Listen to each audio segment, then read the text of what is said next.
You have seen more than once words such as introvert or melancholic used on the internet, and although these words relate to psychology, I'm sure that when you stumbled upon them, you often giggled and scrolled on. But today is your lucky day. In a few minutes, I will bring you up to date on this topic in a fun and enjoyable manner. Here we will talk about melancholic, sanguine, phlegmatic, and choleric people. In humans, 4 of these temperament types are distinguished, but few people know that this typology was invented a long time ago, a very, very long time.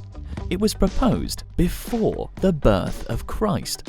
The wise men of ancient Egypt and Mesopotamia came up with a theory that the first and most important thing in a person is their humor, or translated into human language, their liquid. Just think about it, how many different fluids flow inside our bodies? So, around 400 BC, a healer, doctor, philosopher, and just the father of medicine Hippocrates, who was well known in the neighborhood, formed the initial design of the humoral theory. Essentially, it postulates that the behavior of a person, with all their emotions and needs, is determined by the excess concentration of a liquid. Well, not just any liquid, but specifically one of the 4, which are blood, black bile, yellow bile, and lymph. Moreover, Hippocrates linked these 4 vital juices with the 4 elements of nature. For example, blood corresponded to air, yellow bile to fire, black bile to earth, and lymph to water. I have no idea how the ancient Greek dude managed to come up with these analogies 2,500 years ago, but he chose his metaphors very well. Soon, you'll see it for yourself. 600 years later, another learned man from ancient Rome named Galen finished up the typology of temperaments known to us now. By the way, the Latin word tempera can be translated as to moderate or to mix. The point is that according to the initial idea, the perfect condition of a person is a state of balance between their vital juices or natural elements, whatever you prefer. Each vital juice has its own name proposed by Galen and is fleshed out in modern concepts, and since there is nothing absolute in our world, a perfectly balanced organism cannot exist either. At least a slight skew will always be there. It is these differences that we call 4 types of temperament.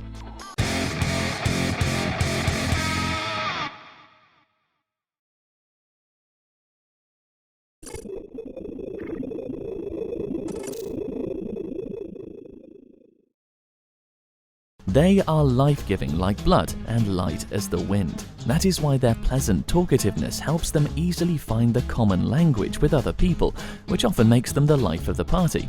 People tend to fall in love with them very quickly, but it's difficult to hook onto them because most likely they will already be showing off their good side to other people. As you can see, they like to take the spotlight.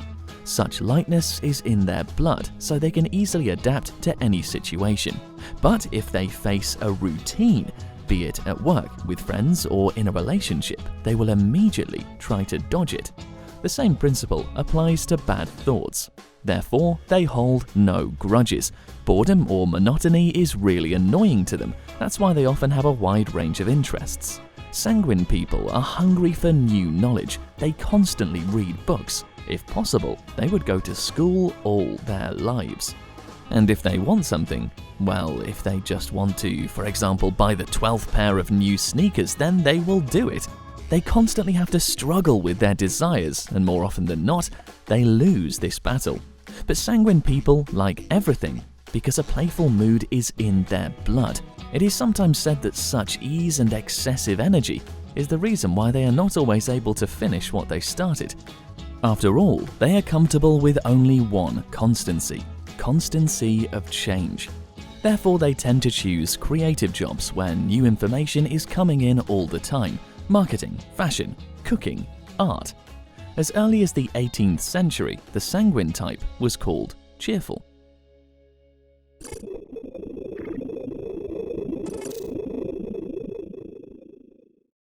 A more grounded and calm type is melancholic. In many descriptions of this type, their sensitivity is portrayed in a completely hyperbolized way. Allegedly, even minor things can cause tears, sadness, and resentment. In general, melancholic people are often labeled as whiners. But I'll remind you that it must be a pure, i.e. an ideal melancholic, which is a rare case in life. In fact, they like to argue and are particularly stubborn. Their perfectionism will force them to fix something that, in their opinion, is not ideal. And at the same time, they like to be objective in dispute and base it on argumentation. They are prone to analyze any situation. People on the internet tend to forget about such a melancholy trait as attention to detail. They remember the dates and anniversaries, the nuances about their neighbors and colleagues, and unlike sanguine people, it's much more comfortable for them to follow a proven scheme.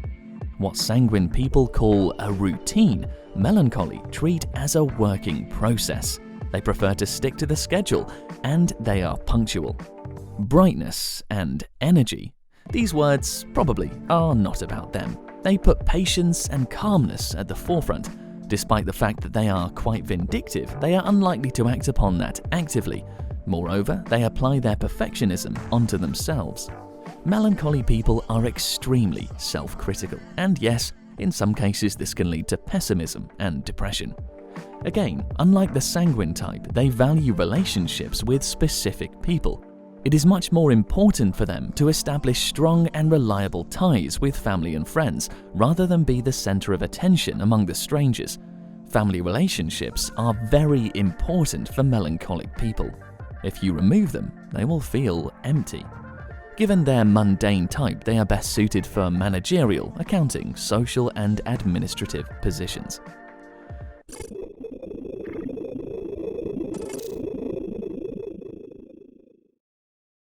Fiery, impulsive, responsive to different situations, passionate, and unbalanced. These characteristics are most often attributed to the choleric type. Perhaps somewhere in the absolute vacuum things are really like that. I only urge you to not fall into categorization. Nevertheless, the choleric type is really sharp. Like sanguine, choleric people have a huge supply of energy, but often it takes on conflicting forms. By the way, I remind you that conflict itself is neither good nor bad.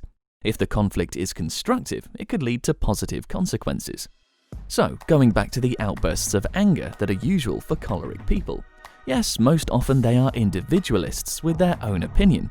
Their gestures are harsh and feverish, facial expressions are always expressive, and sometimes their aggression seems simply unreasonable. Afterward, it is all replaced with repentance and self-criticism. Many forget to appreciate their practicality and pragmatism. These guys are often focused on achieving goals, and they are especially inspired by ways to make money, investments, stocks, securities. These things are as fun for choleric people as painting and poetry for others. They are straightforward and love to systematize everything. Because of that, they are often good at mathematics, engineering, geometry, and they try to calculate everything. And of course, sometimes it all grows into greed, scrupulousness, and arrogance. They do not want to waste time on trifling conversations and gossip. Instead, they prefer deep and long discussions. Choleric excel at getting to the bottom of the matter. The creed of the choleric type is logic and analytics. Therefore, everything related to management, technology, statistics, engineering, programming, and business suits them really well.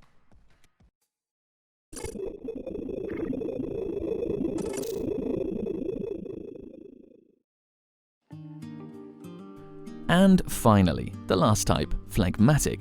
I'm sure that this is a word you've heard less often than the others in the information noise. When it comes to temperaments, you quickly recall melancholic and choleric types, maybe even sanguine, but the phlegmatic has always remained that fourth one, so it's hard to put a striking label on it. They share a similar sense of calm with a melancholic type. From the outside, it may seem that phlegmatic has an extreme nature, but inside they may be accumulating resentment. A phlegmatic is like a time bomb that collects negative emotions very slowly. So, if a phlegmatic isn't satisfied with something about you, you may not suspect this for several months or even years, but occasionally that bomb explodes, and when it happens, it will be remembered for a long time. They are positive and peaceful, so the atmosphere of conflicts and disputes goes totally against them, but they do not hide from it. They try to find compromises to satisfy all parties. They make excellent diplomats, but the work should not require taking the initiative or, for example, convincing the interlocutor. Also, they aren't very fond of public appearances, therefore leaders are rarely found among phlegmatic people.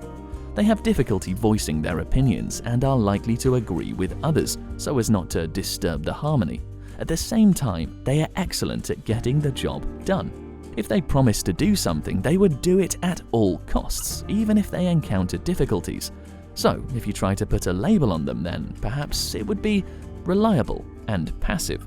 This is partly why they are slow movers and stick to the same lifestyle.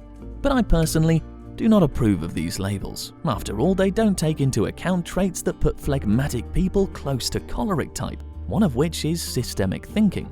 They can establish relationships between events that would seem like a random collection of information for others. And, given their passion, work in social spheres is most suitable for them. They can be great teachers, doctors, psychologists. In general, interaction with people is mandatory for them. Even better if that interaction helps others.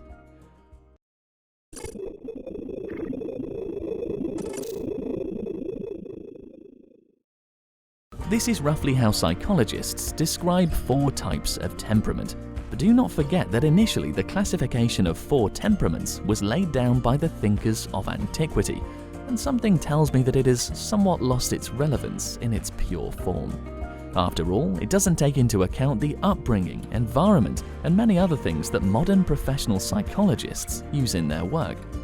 Nevertheless, if you're interested in knowing what type of temperament is the closest to you, then I recommend a complete Hans-Isings test. Its full version has about 100 questions, and it will also tell you how honest you are, or, in other words, the percentage of your lies. If I were you, I'd skip the various tests on the internet that have 10 or 20 questions. And do not forget that temperament is not a label, but just one small step to self-awareness. Smash that like button, tell your friends about this video, and subscribe to our channel. That's it for today, and I'm Bony Right.